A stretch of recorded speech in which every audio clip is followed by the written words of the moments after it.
Hello everyone, Anuj for education में आपका स्वागत है। आज हम उत्तराखंड सामान्य ज्ञान से रिलेटेड 20 एमसीक्यूज करने वाले हैं। देखिए, ये सभी जो क्वेश्चन है ये नए पैटर्न पर आधारित है और उत्तराखंड के प्रत्येक वनडे एग्जाम में ये आपको हेल्पफुल होने वाले हैं। तो चलिए स्टार्ट करते हैं आज के सीरीज को।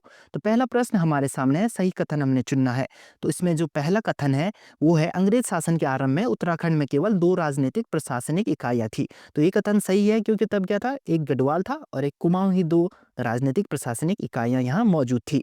अगला कथन है, 1840 में ब्रिटिश गढ़वाल का मुख्यालय श्रीनगर से हटाकर पौड़ी किया गया। तो ये कथन भी सही है, ये आपने याद रखना है, एग्जाम में भी पूछा जाता है। अगला कथन है, 1854 में कुमाऊं मंडल का गठन कर नैनीताल को मुख्यालय बनाया गया। तो देखिए, कुमाऊं मंडल का गठन हुआ और इसका जो मुख्यालय है वो नैनीताल में बना। कब बना? 1854 में। ये डेट भी आपको याद रखनी पड़ेगी, क्योंकि ये भी एग्जाम में पूछा जाता है। इसके अतिरिक्त जो है हमें और भी चीजें याद रखनी पड़ेंगी। तो चलिए देखते हैं क्या क्या चीजें हमें याद रखनी है। सबसे पहले हमें याद रखना होगा कि 1814 में अंग्रेजों ने गढ़वाल पर शासन स्थापित किया और 1815 में ये कुमाऊं में भी अपना शासन स्थापित करने में क्या रहे? समर्थ रहे। उसके बाद जो है 1871 में देहरादून बना और ये मेरठ में इसे एक जिले के रूप में स्थापित किया गया। देखिए, ये पहले मेरठ जिले में था। उसके बाद 1891 में देखिए क्या हुआ। 1891 में एक अल्मोड़ा जिला बना और नैनीताल भी बना। तो 2 जिले हमारे कब बने? 1891 में। 1891 में अल्मोड़ा और नैनीताल हमारे 2 जिले बने, ये आप याद रखेंगे। और 1969 में क्या हुआ? तब गढ़वाल मंडल का जो मुख्यालय है वो पौड़ी में शिफ्ट हुआ और पौड़ी हमें पता है कब बन गया था? 1840 में। ये भी हमने याद रखना है, पौड़ी कब बना? 1840 में। और 1969 में जो है गढ़वाल मंडल की स्थापना हुई। अब 1960 में क्या हुआ? 1960 भी डेट हमें याद रखनी पड़ेगी। देखिए, 1960 में पहले तो टिहरी से अलग होकर उत्तरकाशी बना और पौड़ी से अलग होकर चमोली बना और अल्मोड़ा से अलग होकर क्या बना? पिथौरागढ़ बना। ये 3 डिस्ट्रिक्ट 1960 में बने, ये भी हम याद रखेंगे। इसके अतिरिक्त देखिए, 1988 में क्या होता है? 1988 में हरिद्वार बनता है, ठीक है? 1988 में कौन सा डिस्ट्रिक्ट बना? हरिद्वार बना। पहले ये कहाँ था? सहारनपुर में, लेकिन जब गठन हो जाता है राज्य का तब ये उत्तराखंड में सम्मिलित कर दिया जाता है। तो देखिए, डेट पूछेगा तो 28 दिसंबर आप याद रख सकते हैं, 28 दिसंबर 1988। इसके बाद जो है उधम सिंह नगर बनता है। कब बना ये? ये बना 30 सितंबर 1995 में, ठीक है? 30 सितंबर 1995 में ये बना। उसके बाद हमारे पास बनते हैं चंपावत और बागेश्वर, 2 डिस्ट्रिक्ट। चंपावत और बागेश्वर कब बने? ये 15 सितंबर 1997 में बना और इसके एक दिन बाद यानी 16 सितंबर 1997 में कौन बना?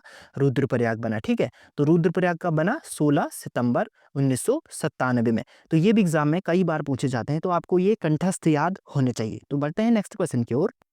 अगला क्वेश्चन है, गठन से पूर्व उत्तराखंड विधानसभा की कुल 22 सीटें थी। तो देखिए, ये जो 22 सीटें थी ये तब थी जब उत्तराखंड गठित नहीं हुआ था। तब हम यूपी में थे और उस टाइम क्या था? विधानसभा की 22 सीटें थी। ये पिछले वर्ष कई वर्षों में ये एग्जाम में आ चुका है, तो ये आप याद रखेंगे। लेकिन विधान परिषद की कितनी सीटें थी ये हमें याद होना चाहिए। विधान परिषद की 9 सीटें गठन से पूर्व उत्तराखंड में थी। यहाँ पर हमें कुछ और फैक्ट जानने होंगे, तो चलिए जानते हैं उन फैक्ट्स को। इस क्वेश्चन से रिलेटेड बाकी जो क्वेश्चन है, देखिए, विधान मंडल। विधान मंडल जो है ये किन किन से मिलकर बना होता है? एक तो राज्यपाल होता है। राज्यपाल जो है आर्टिकल 153 में होता है, ये याद रखेंगे हम, आर्टिकल 153 में। और उसके बाद जो है विधानसभा। विधानसभा जो है आर्टिकल 170 में इसके गठन का प्रावधान है, ये भी हमने याद रखना है। देखिए, इसमें मैक्सिमम जो मेंबर होते हैं, मैक्सिमम सदस्य 500 हो सकते हैं और मिनिमम जो है 60 सदस्य हो सकते हैं। किसी किसी राज्य में अपवाद भी है, जैसे गोवा, सिक्किम और मिजोरम में 60 से कम भी हैं, ये हमने याद रखा।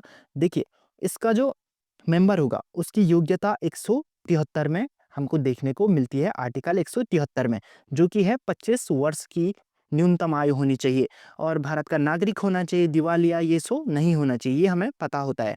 और जो इनका देखिए 5 साल का कार्यकाल होता है, 5 वर्ष का कार्यकाल भी हम याद रखेंगे। अब जो विधानसभा है उसे हम विघटित कर सकते हैं 5 साल के बाद। देखिए, 5 साल बाद तो विघटित हो जाती है, लेकिन अगर मंत्रिमंडल का मुखिया कहता है तो राज्यपाल इसे 5 साल से पहले भी विघटित कर सकता है विधानसभा को। तो हमने ये सभी चीजें देखी विधानसभा से रिलेटेड।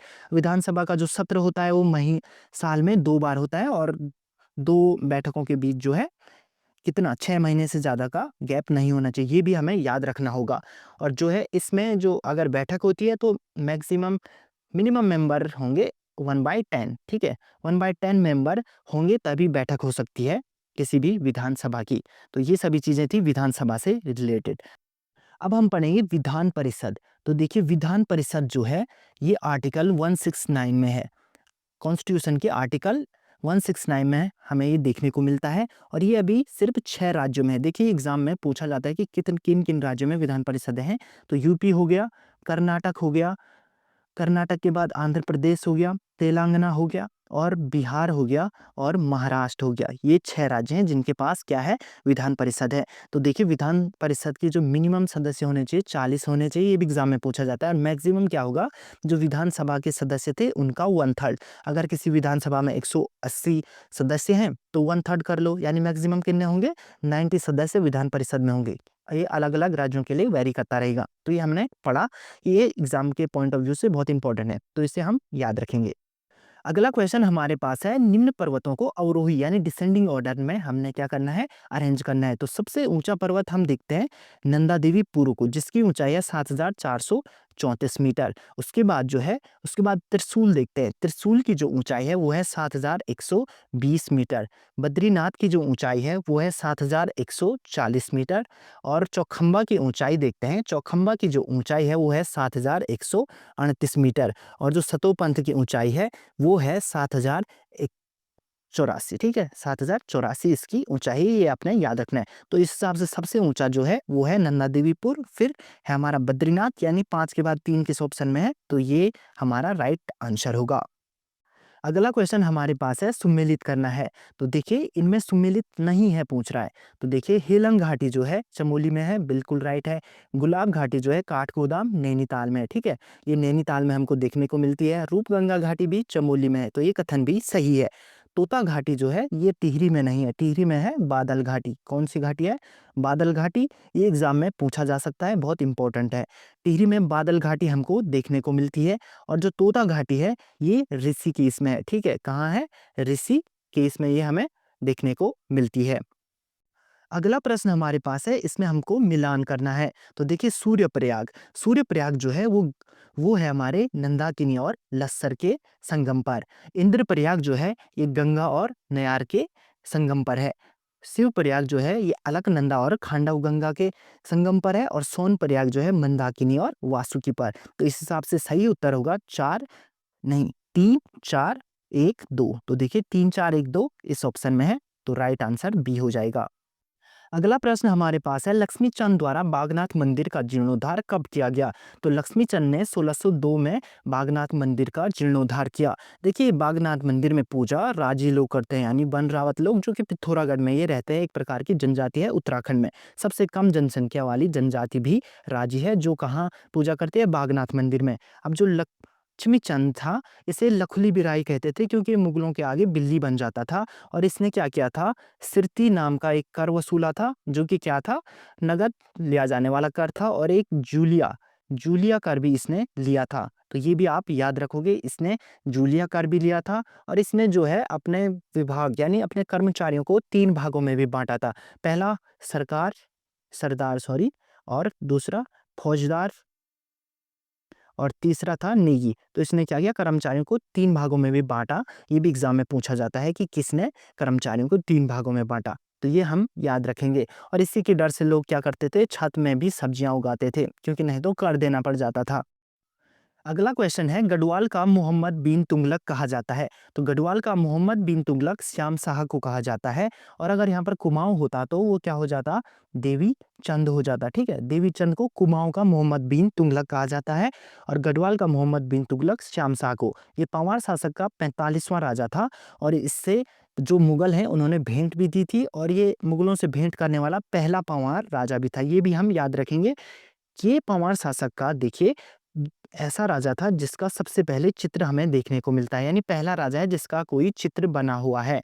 इसे मुगलों ने भेंट दी, ये हमें याद है। और ये देखिए इसका जो नाम है महासू देवता की आरती में भी हमें देखने को मिलता है। तो क्या पता ये एग्जाम में आ जाए कि महासू देवता की आरती में किस पंवार शासक का नाम हमें देखने को मिलता है? तो वो है श्याम शाह। तो श्याम शाह के बारे में हमने ये सारी चीजें पढ़ी, ये हम याद रखेंगे। अगला प्रश्न है सुमेलित नहीं है, तो हमें सुमेलित नहीं है वाले को छांटना है। तो पहला है ब्योमगार्ड भड़ासू भूस्खलन 2001 में घटित हुई। यस, ये बिल्कुल राइट है। और अगला है बैरीनाग भूस्खलन 1996 में हुआ, तो ये कथन भी सही है। उखीमठ भूस्खलन 1998 में हुआ, ये भी हमें याद रखना होगा।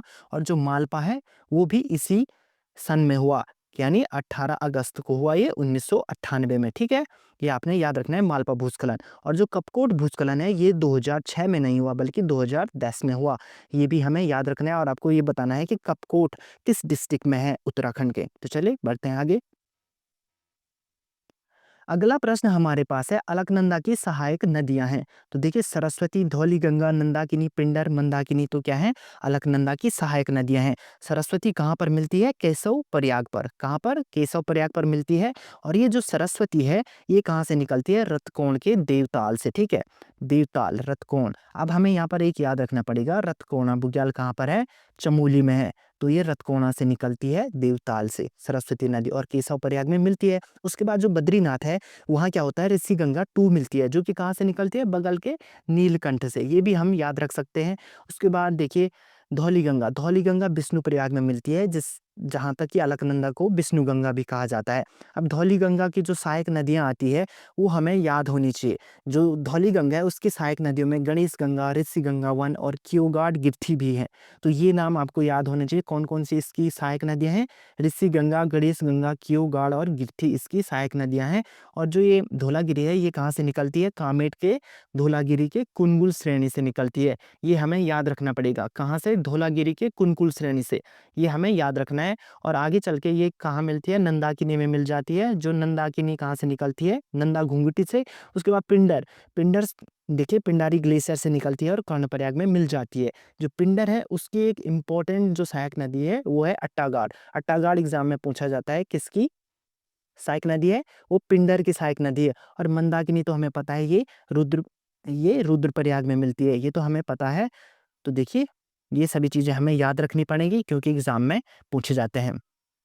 अगला क्वेश्चन हमारे पास है सूची 1 को सूची 2 से मिलाना है। तो देखिए अली बुग्याल है चमोली के रुद्रप्रयाग में, और कुश कल्याण बुग्याल है उत्तरकाशी में, खरसोली बुग्याल टिहरी में है, और मनेगा बुग्याल उत्तरकाशी में है। तो हमें ये सभी चीजें याद रखनी पड़ेगी, अली बुग्याल चमोली रुद्रप्रयाग, कुश कल्याण उत्तरकाशी, खरसोली बुग्याल टिहरी और मानेगा बुग्याल उत्तरकाशी। तो इस हिसाब से सही उत्तर होगा 4 1 2 3। तो 4 1 2 3 इस ऑप्शन में है, तो ऑप्शन बी राइट होगा। अगला क्वेश्चन हमारे पास है असत्य विकल्प को चुनना है। तो देखिए पहला विकल्प है Indian drugs and pharmaceutical limited. तो यहाँ पर जो ड्रग्स है इसका डी हम रिलेट करेंगे देहरादून से, यानी ये कहाँ स्थित है, देहरादून के ऋषिकेश में है। उसके बाद है Indian medicine pharmaceutical limited, medicine का एम आपको याद रखना है, और ये कहाँ पर है, मोहाना। मोहाना हम ऐसे रिलेट करेंगे, Indian medicine pharmaceutical limited Mohana Almora में है, यानी कोटद्वार में ये नहीं है। इसका मतलब बी क्या हो जाएगा, गलत हो जाएगा। आगे देखिए Indian institute for Ayurveda for drugs research Tarikhet, Tarikhet के अल्मोड़ा में ये स्थित है, ये सही है। और आगे देखिए कोऑपरेटिव ड्रग्स फैक्ट्री, ये रानीखेत अल्मोड़ा में है। हम जड़ी बूटी संस्थान जो हर बार एग्जाम में पूछा जाता है वो गोपेश्वर में है, ये आपने याद रखना है। ठीक है, तो बढ़ते हैं नेक्स्ट क्वेश्चन की ओर। अगला क्वेश्चन है सही कथन चुनना है। तो पहला कथन है चकबंदी आंदोलन के प्रणेता गणेश सिंह करीब हैं, तो बिल्कुल सही है, ये इंपॉर्टेंट है, आपको याद रखना पड़ेगा।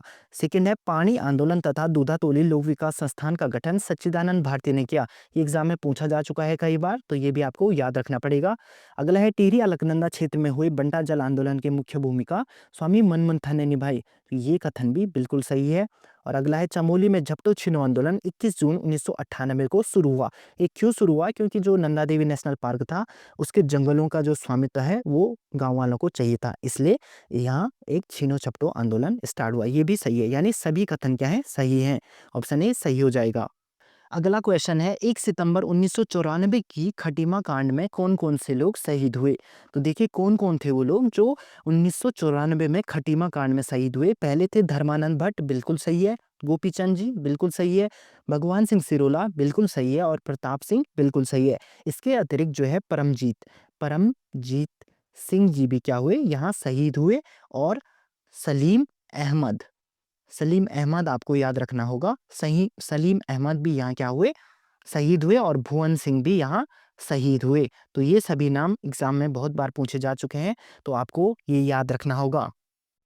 अगला क्वेश्चन है, निम्न विकल्पों में से कौन ढोल वादन की प्रमुख शैली नहीं है? तो देखिए अमृत होगा, सिंधु भी एक प्रमुख शैली है और रानी भी एक प्रमुख शैली है, और जो चौथी शैली है वो है मध्यायनी। ठीक है, तो मध्यायनी आपको याद रखना है, एक ढोल वादन की शैली है।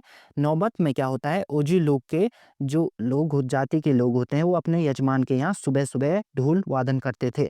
तो ये एक प्रकार की ताल है, न कि एक प्रकार की शैली। एक ताल हमें याद रखनी होगी, बढ़े। बढ़े में क्या होता है, बढ़े में जो मांगलिक कार्य होते हैं तब इसे बजाया जाता है ढोल द्वारा। अगला प्रश्न हमारे पास है, खतडुआ कुमाऊं क्षेत्र में अश्विन मास की संक्रांति को मनाया जाता है, यह पशुओं का त्योहार है। बिल्कुल सही है, और इसे कुमाऊं में गैत्यार भी कहा जाता है, यानी गायों का त्योहार। अगला है, बेंसी श्रावण पोष माह में लगातार 22 दिनों तक आयोजित होती है। बिल्कुल सही है, ये एग्जाम में भी पूछा जा सकता है। आगे है, आठों भाद्रपद मास की सप्तमी और अष्टमी को मनाया जाता है, ये भी बिल्कुल सही है, यानी सभी कथन क्या है, सही है।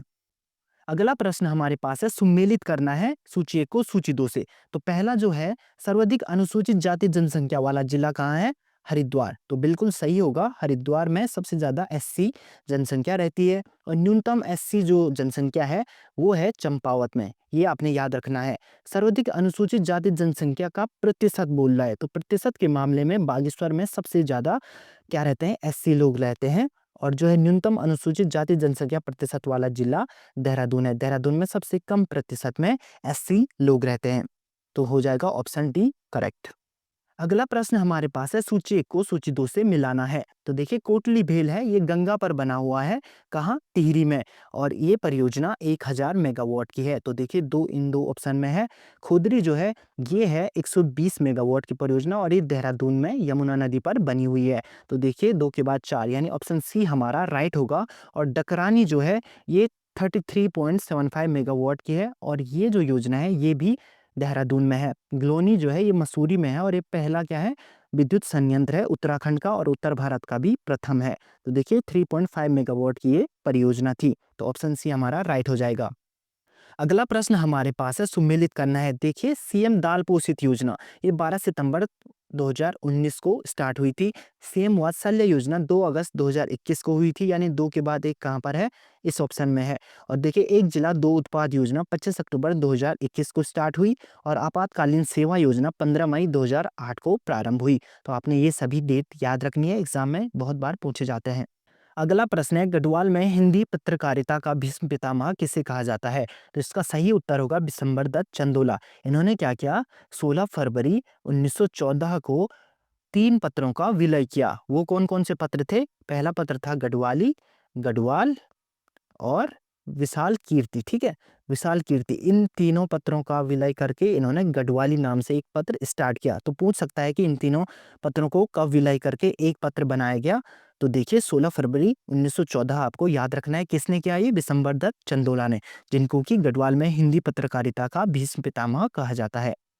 अगला प्रश्न हमारे पास है, गढ़वाली साहित्य का भीष्म पितामह किसे कहा जाता है? अभी साहित्य की बात चल रही है, तो ये बहुत इंपॉर्टेंट क्वेश्चन है, ये एग्जाम में पूछा जा सकता है। जिस प्रकार से एग्जाम का पैटर्न बना हुआ है, तो इसका राइट आंसर है कन्हैया लाल डंडरियात। तो ये थे आज के 20 क्वेश्चन। आई होप आपको ये पसंद आए होंगे और आपको समझ भी आए होंगे। मिलते हैं नेक्स्ट वीडियो में, तब तक के लिए बाय बाय।